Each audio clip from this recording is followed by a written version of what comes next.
Today I begin a new life. Today I shed my old skin, which hath too long suffered the bruises of failure and the wounds of mediocrity. Today I am born anew, and my birthplace is a vineyard where there is fruit for all.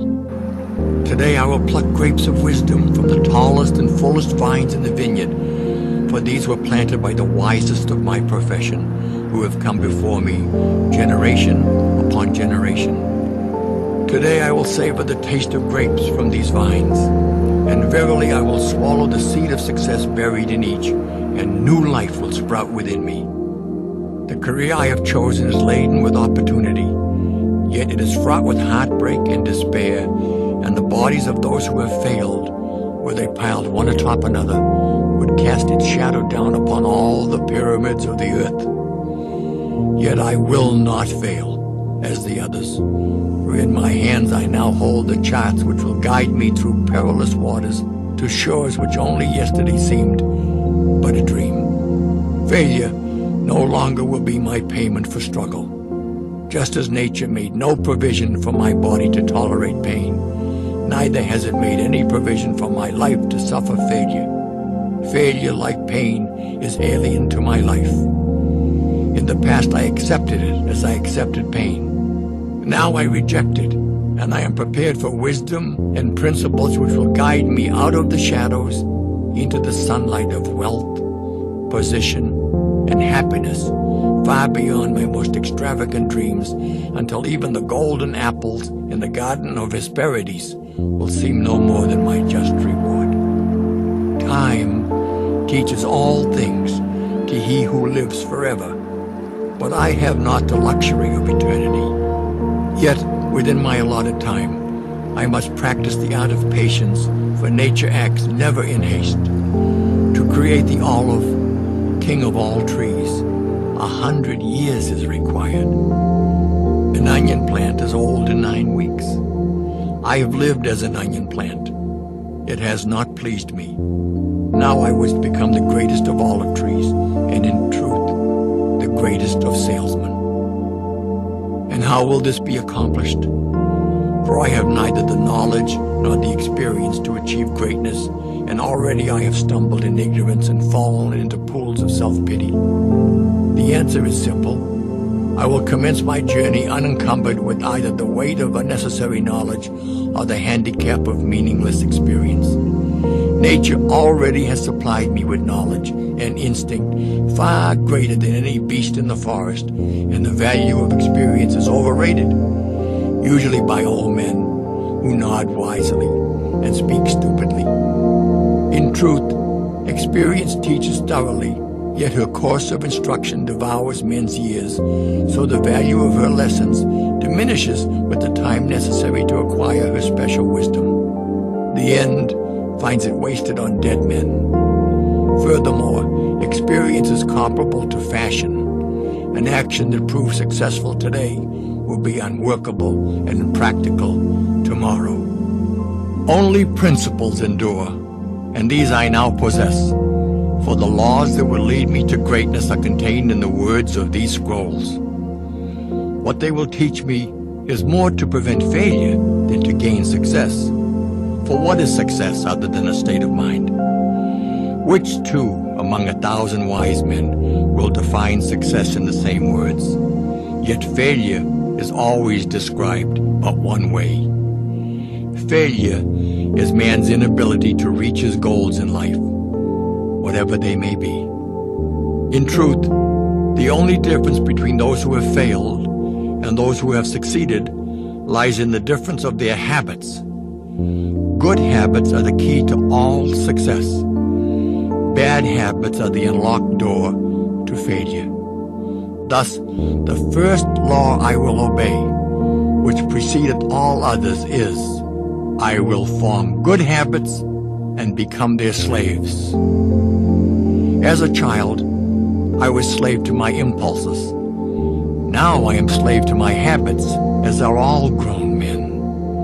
I have surrendered my free will to the years of accumulated habits, and the past deeds of my life have already marked out a path which threatens to imprison my future. My actions are ruled by appetite, passion, prejudice, greed, love, fear, environment, habit. And the worst of these tyrants is habit. Therefore, if I must be a slave to habit, let me be a slave to good habits. My bad habits must be destroyed and new furrows prepared for good seed. I will form good habits and become their slave. And how will I accomplish this difficult feat? Through these scrolls it will be done, for each scroll contains a principle which will drive a bad habit from my life and replace it with one which will bring me closer to success. For it is another of nature's laws that only a habit can subdue another habit. So, in order for these written words to perform their chosen task, I must discipline myself with the first of my new habits, which is as follows. I will read each scroll for 30 days in this prescribed manner before I proceed to the next scroll. First, I will read the words in silence when I arise. Then, I will read the words in silence after I have partaken of my midday meal. Last, I will read the words again just before I retire at day's end. And most important, on this occasion, I will read the words aloud. On the next day, I will repeat this procedure, and I will continue in like manner for 30 days. Then, I will turn to the next scroll and repeat this procedure for another 30 days. I will continue in this manner until I have lived with each scroll for 30 days and my reading has become habit. And what will be accomplished with this habit? Herein lies the hidden secret of all man's accomplishments. As I repeat the words daily, it will soon become a part of my active mind. But more important, they will also seep into my other mind, that mysterious source which never sleeps, which creates my dreams, and often makes me act in ways I do not comprehend. As the words of these scrolls are consumed by my mysterious mind, I will begin to awake each morning with a vitality I've never known before. My vigor will increase. My enthusiasm will rise. My desire to meet the world will overcome every fear I once knew at sunrise, and I will be happier than I ever believed it possible to be in this world of strife and sorrow. Eventually, I will find myself reacting to all situations which confront me as I was commanded in the scrolls to react.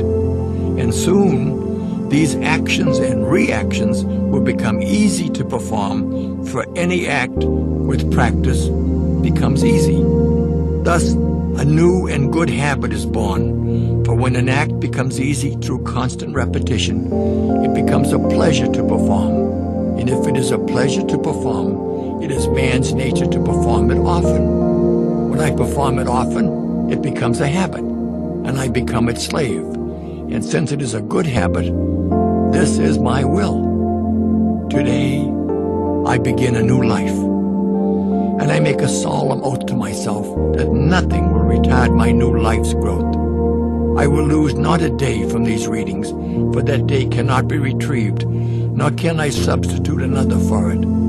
I must not, I will not, break this habit of daily reading from these scrolls, and in truth, the few moments spent each day on this new habit are but a small price to pay for the happiness and success that will be mine. As I read and reread the words in the scrolls to follow, never will I allow the brevity of each scroll, nor the simplicity of its words, to cause me to treat the scroll's message lightly.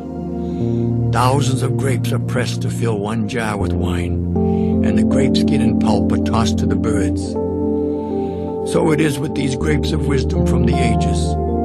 Much has been filtered and tossed to the wind. Only the pure truth lies distilled in the words to come. I will drink as instructed, and spill not a drop, and the seed of success I will swallow. Today, my old skin has become as dust. I will walk tall among men, and they will know me not.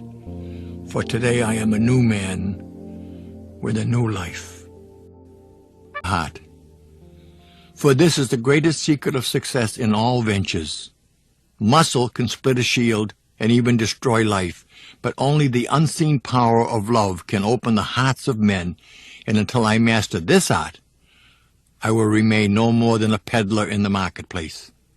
I will make love my greatest weapon, and none on whom I call can defend against its force. My reasoning they may counter, my speech they may distrust, my apparel they may disapprove, my face they may reject, and even my bargains may cause them suspicion. Yet my love will melt all hearts like unto the sun, whose rays soften the coldest clay. I will greet this day with love in my heart. And how will I do this? Henceforth will I look on all things with love,